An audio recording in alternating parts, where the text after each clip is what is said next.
en échange.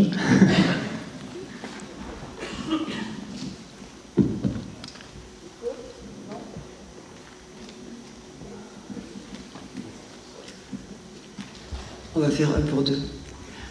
Donc nous accueillons Philippe Mistral. Merci pour ces fabuleuses images avec des endroits où nous n'allons pas spécialement. On va prendre une place, ce sera plus simple. Bon, j'avais une première question. Comment un jour on décide d'aller dans un endroit qu'on ne connaît pas spécialement? Est-ce qu'on ouvre une carte, on se dit où est-ce qu'on n'a pas été encore? Et comment on prépare un voyage, une expédition dans une contrée où tout est inextricable, cette forêt primaire où on ne doit pas avoir beaucoup d'images, pas beaucoup de cartes. On prépare ça comment? Alors c'est vrai que la naissance d'une idée, elle part souvent d'un jeu sur Google Earth où on passe beaucoup de temps à scroller l'image et à zoomer et à essayer de trouver des zones un petit peu vierges avec du relief, avec notamment dans des latitudes plutôt tropicales. Moi c'est ce qui me plaît parce que c'est là où on a une forte biodiversité. Et une fois qu'on trouve des points qui semblent intéressants, on essaie de voir s'il y a une bibliographie, s'il y a des études qui ont été faites, on essaie de trouver des cartes géologiques pour voir quel est le substrat, si c'est notamment des karstes comme ici qui sont synonymes de plus forte biodiversité, voir s'il y a aussi des peuples premiers, s'il y a des études de manière générale qui ont été faites. Et c'est vrai que c'est un jeu qui me prend pas mal de temps et des fois j'aime bien m'évader, regarder les cartes comme ça. Alors je suis géographe de formation donc peut-être que les cartes ça me plaît aussi de nature, mais là pour le coup pour Banda c'est pas forcément la même chose. Alors quoique à la base, moi j'y suis allé pour travailler avec une ONG pendant plusieurs années. Et donc l'idée c'était d'aller dans une vaste région qui était vraiment 30 fois la superficie de Paris, avec des îles coralliennes, avec des mangroves, avec des plaines, avec des massifs de montagnes bien loin à l'intérieur des terres. Et l'idée c'était d'aller mettre en place des projets de conservation et d'aide aux populations locales là-bas, mais aussi de continuer l'exploration et donc de continuer à scroller sur les cartes. Et donc mon rôle c'était de faire ça en fait pendant 2 ans, et il me tardait de retourner sur ce terrain-là, après le Covid, pour retrouver cette famille qu'on voit en image. Donc vous êtes allé en 2 fois, c'est ça? Même plus? Alors moi, personnellement, j'y suis allé 11 fois, en 2018-2019, pour travailler là-bas, donc dans une région beaucoup plus large que ce qu'on a vu. Et dans cette région-là, justement, dans mes pérégrinations, pour aller découvrir de nouvelles îles, pour aller rencontrer de nouvelles communautés, pour aller étudier de nouveaux récifs coralliens ou aller plus à l'intérieur des terres, je repassais souvent par cette île où il y a la famille qui habite, et je me suis lié d'amitié avec eux, et ils m'importaient de retourner les voir, et je trouvais intéressant aussi de faire un portrait en fait, de leur vie qui est assez représentative des peuples insulaires, surtout représenté par une seule famille en fait, avec 4 personnes. Et donc l'idée c'était de retourner, donc après le Covid, forcément c'était l'année dernière, de les retrouver rapidement aussi, parce que le temps pressait, j'avais peur que la grand-mère soit décédée, j'avais peur que la petite fille soit partie, parce que voilà, en Indonésie, dès que les petites filles ont leurs règles, souvent après elles sont mariées et enceintes, ça va très vite. Donc là, j'ai pu les retrouver et c'était de belles retrouvailles, on a passé un mois ensemble et voilà, on a pu ensuite mettre en place toutes ces images. Vous parlez leur langue facilement en plus. Pas facilement, non, j'ai dû répéter quand même. Je le baragouine un petit peu, mais après pour certains passages, j'ai dû quand même un petit peu m'entraîner. Ouais. On peut dire que c'est un paradis en sursis ou pas? Est-ce que c'est un paradis en sursis? Oui, en fait, l'idée c'était de représenter un petit peu cette situation qui touche beaucoup de régions dans le monde, notamment les îles qui sont coralliennes et qui sont assez basses, qui sont vite submergées, qui sont facilement inondées de déchets. Et je voulais pas juste faire un documentaire environnemental avec des populations locales comme décor du film, je voulais pas non plus faire un documentaire sur les Badjao, très descriptif, très Wikipédia, avec des informations sur la taille de la population, la dispersion des communautés, etc. Je voulais juste représenter à travers une famille, le portrait d'une famille, et aussi les différentes générations, ce que peuvent vivre ces peuples insulaires qui sont très isolés, qui semblent être au paradis, mais qui ont un avenir qui est vraiment très fragile en fait. Leur réalité est très fragile et l'avenir est compromis. Et votre message, là-bas, vous l'avez amené auprès du gouvernement? Qu'est-ce qui qu'est-ce que vous avez fait de concret à part montrer et dire ce qui se passe et que c'est en danger? Vous avez pu faire des démarches? Est-ce que c'est facile? Alors ça, c'est le travail de l'ONG dans laquelle j'étais, qui continue toujours à agir sur le terrain. Qui est toujours là-bas. Voilà, qui là, pour le coup, est un peu plus focalisé sur l'intérieur des terres de l'île de Sulawesi pour créer une aire protégée. Moi, là, quand j'y suis retourné, c'était plus pour voir la famille. Évidemment, il y avait des opérations que j'ai pas mis à l'image parce que c'était pas le sujet du film, mais il y avait des opérations de nettoyage des déchets plastiques. On a ramené des dizaines de sacs, des gros sacs de riz de déchets plastiques pour les emmener à une journée de bateau dans un centre de tri qu'on avait mis en place avec l'ONG précédemment. Il y avait aussi des opérations de suivi biologique des récifs coralliens, avec notamment les populations d'acanthaster, donc c'est ces grosses étoiles de mer qui dévorent le corail et qui arrivent en surpeuplement dans certaines parties de la région et qui dévorent tout un récif. Donc là, il m'importait de retourner sur ces sites-là pour voir l'évolution et voir si il y avait un déplacement de ces populations d'acanthaster. Et puis de manière plus pragmatique, je ne voulais pas non plus faire juste un voyage, une expédition pour faire un tournage. Je ne voulais pas dépenser toute cette énergie, tout cet argent, tout ce kérosène juste pour faire des images. J'avais besoin d'aller plus loin. Alors évidemment, là, c'est pas mis en image dans le film, mais l'important pour moi, et à travers toutes mes expéditions, c'est surtout de créer du lien, d'apporter quelque chose aux populations locales, et pas juste quelques personnes qui arrivent avec une caméra, qui prennent vite quelques images. Excusez-moi, vous pouvez pêcher un petit peu ou manger, et puis je vous filme, et puis après on part. Et eux, en fait, ne retiennent que ça, de la rencontre. Et nous, derrière, on a des belles images avec des gens qui applaudissent dans vos films. Et moi, ils ne sont même pas au courant qu'on est tous en train de parler de ça. Donc j'avais envie d'apporter quelque chose de réel là-bas. Donc on a, avec d'autres personnes qui ont fait partie de l'expédition, qui sont pas à l'image, mais on a apporté de l'amitié, des liens de confiance, on a apporté évidemment de l'aide alimentaire, de l'aide matérielle.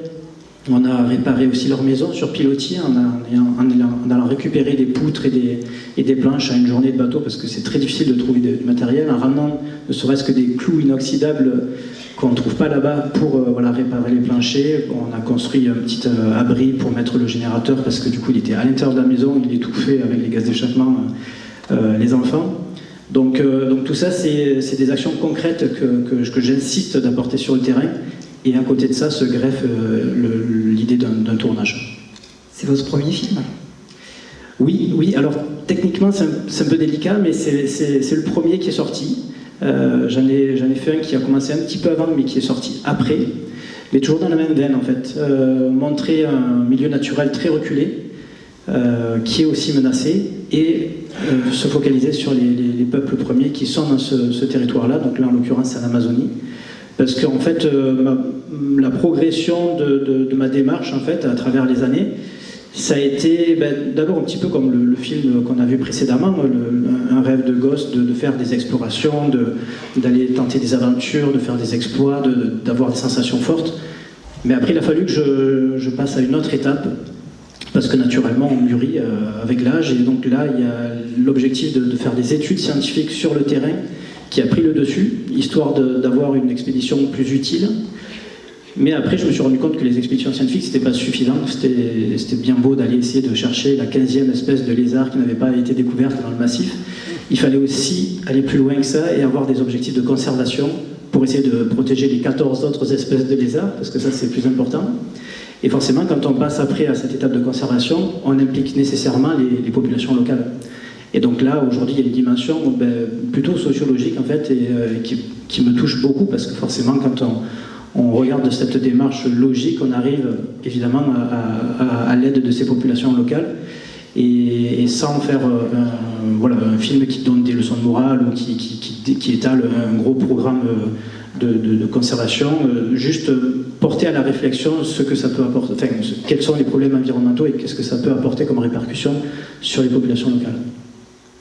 Très bien. On va peut-être prendre quelques questions dans la salle.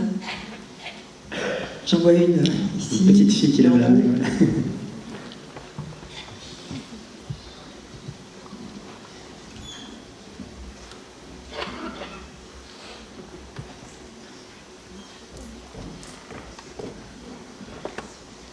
Est-ce que si c'est votre passion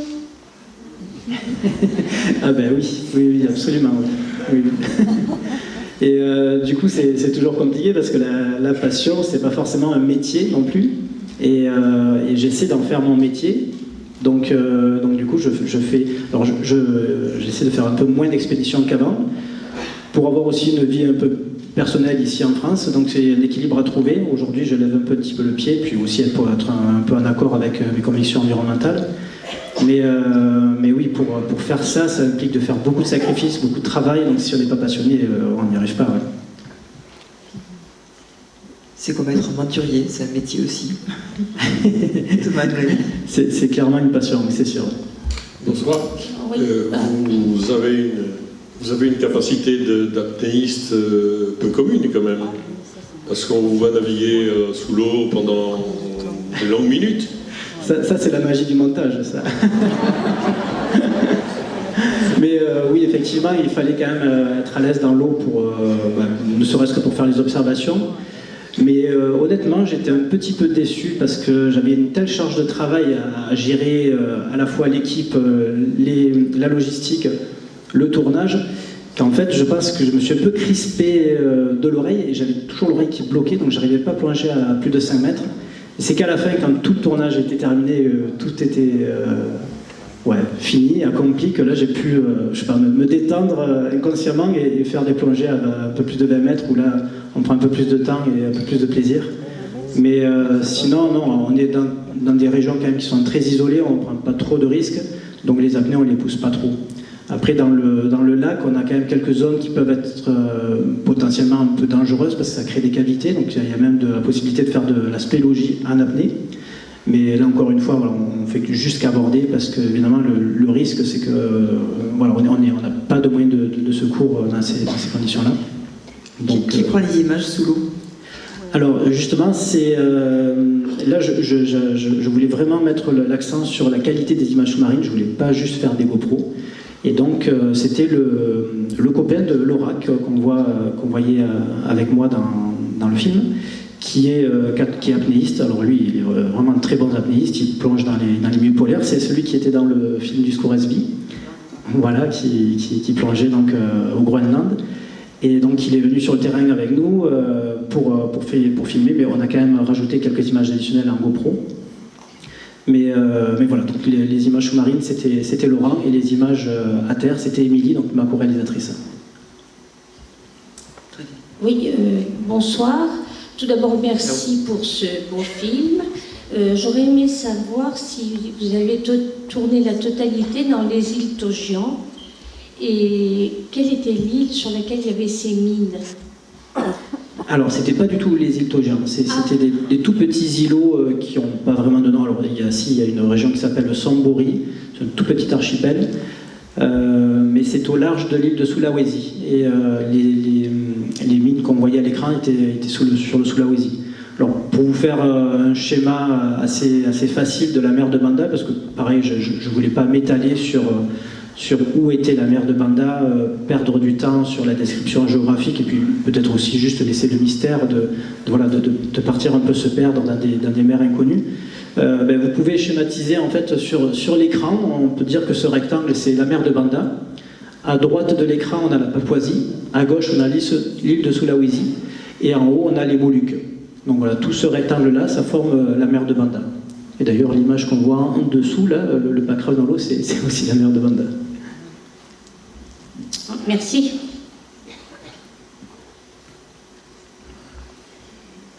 Y a-t-il d'autres questions? Devant. Attendez.